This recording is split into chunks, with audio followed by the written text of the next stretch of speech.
আসসালামু আলাইকুম ওয়া রাহমাতুল্লাহি ওয়া বারাকাতু। আজকে আমরা একটা দোয়া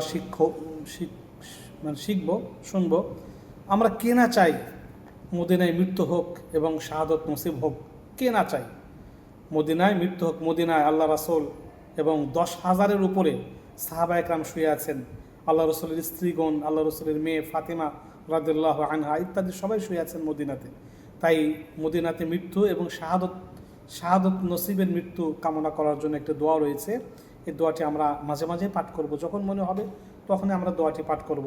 আল্লাহুম্মা রযুকনি শাহাদাতান ফি সাবিলিক ওয়াজআল মাউতি ফি বালাদি রাসূলিক।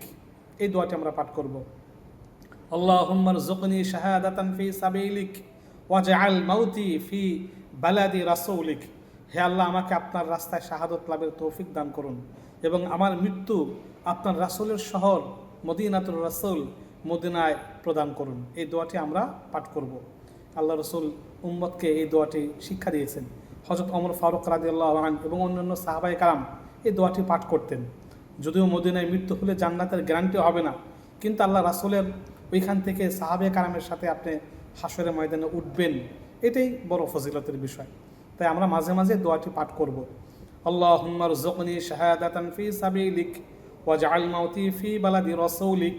এই দোয়াটি আমরা মাঝে মাঝে পাঠ করব যে আল্লাহ মদিনায় মৃত্যু দিও, শাহাদতের মৃত্যু দিও। একটা হলো যুদ্ধের ময়দানে সরাসরি শহীদ, আর একটা হলো হুকমান শহীদ। এরকম অনেক বিষয় রয়েছে যেগুলো শহীদের হুকুম বা মর্যাদা রাখে।